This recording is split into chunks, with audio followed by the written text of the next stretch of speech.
The client that we have worked with this semester is Ken Winston with Interfaith Power and Light, accompanied by Zach Renshaw. I'm Emma. I'm Emily. I'm Dallas. The world is experiencing a climate crisis. Australia just experienced devastating bushfires, and glaciers are melting, causing sea levels to rise. Nebraska experienced devastating flooding in 2019 that affected the entire state. All of these crises occurred because of climate change. These devastating events affect people at their core, causing some people to lose their homes. The people most affected by events like these are low-income and underrepresented populations. These communities don't have the political power or income to bounce back from devastating natural disasters. Nebraska Interfaith Power and Light connects a wide array of faith and spiritual perspectives and focuses on moral messages intended to take care of people and the planet. Nebraska IPL is currently focused on building a diverse coalition of members to show the Lincoln electric system that the city of Lincoln cares about clean energy. The coalition wants to gain a diverse group of people to have underrepresented populations present in the conversation about climate change and the effects it will have on Lincoln. Interfaith Power and Light also advocates for programs that help low-income communities pay their bills. LES is a public power district, so Lincoln residents have the right to have their voices heard. We created a brochure containing information about what climate change is and who it will affect, what IPL is, and renewable energy statistics. This brochure will be dispersed among different organizations in Lincoln to create a diverse coalition to show LES the City of Lincoln cares about renewable energy for a clean future. We met weekly with our clients, Ken Winston and Zach Renshaw. On certain weeks, we met with experts in the field of sustainability and advocacy. When school transitioned online, we met with our clients through Zoom. We did a literature review over renewable energy, poverty rates in Nebraska and Lincoln, and how climate change affects underrepresented populations disproportionately. We received inspirational messages and stories from experts like Graham Jordanson, an environmental advocate who successfully shut down a coal plant in Omaha.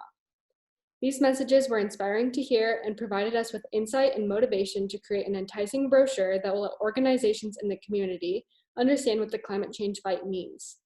We also attended the Natural Resources District's legislature hearings to understand the citizen and government side of the issue. One of the most influential components of this project this semester was the ability to talk with members of different climate communities that are already doing this. Getting to have meetings with Graham Jordanson and Kim Morrow, people who run large campaigns and engage with climate activists on the daily, helped put our goals into perspective. We attended legislative hearings and got a feel for LES board meetings from Ken and saw that the people being affected by climate change the most were not at these meetings. And the people that are making these decisions are nowhere near in the same position as low-income families or people that can't afford to live in a more comfortable setting. So what we set out to do is come up with a plan to get these people represented and get their voices heard, because their opinion matters. We want to educate people and let them know that they can make a difference for their city.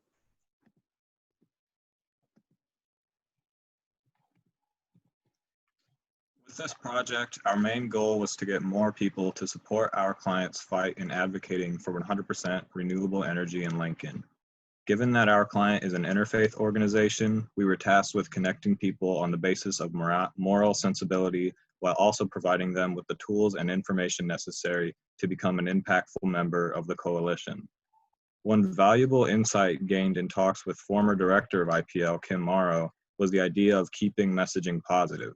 Talking about climate change can often lead to very negative conversations, especially when talking about the impacts. This kind of doom and gloom rhetoric pushes people away from you, which is exactly the opposite of what we want. To get people interested in this and to actually get them to follow through on the steps toward the goal, a sense of positivity and of building something together as a group is necessary. This positive rhetoric is specifically important relative to our key stakeholders, being low-income and minority populations. This would look like, for example, staying away from words like fight, battle, and war, and instead using words like heal, protect, and nurture. If we hope to provide information to and a platform for underrepresented groups to let their voice be heard, then we must appeal to their sensibilities and let them know that we are coming together under the premise of moral and community and not of antagonism.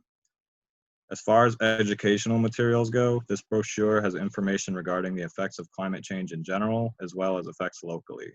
Specifically, we mentioned the Nebraska flooding briefly to connect with the reader that the climate change is here and now. Additionally, we provide information on how underrepresented groups such as low-income, minority, or refugee populations are more heavily impacted by the negative aspects of climate change.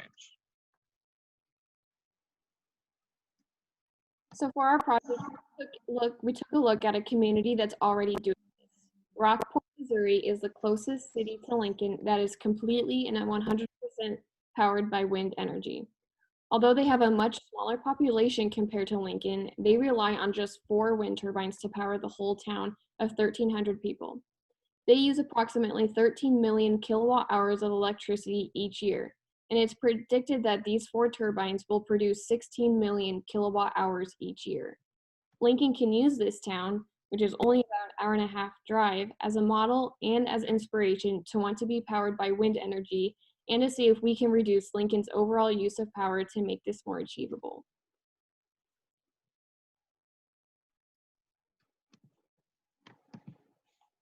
We hope to administer the brochures to at least 5 different communities or organizations in Lincoln, and to gain enough members that are passionate about climate change so that LES can recognize our communities and our needs as a society against the climate crisis.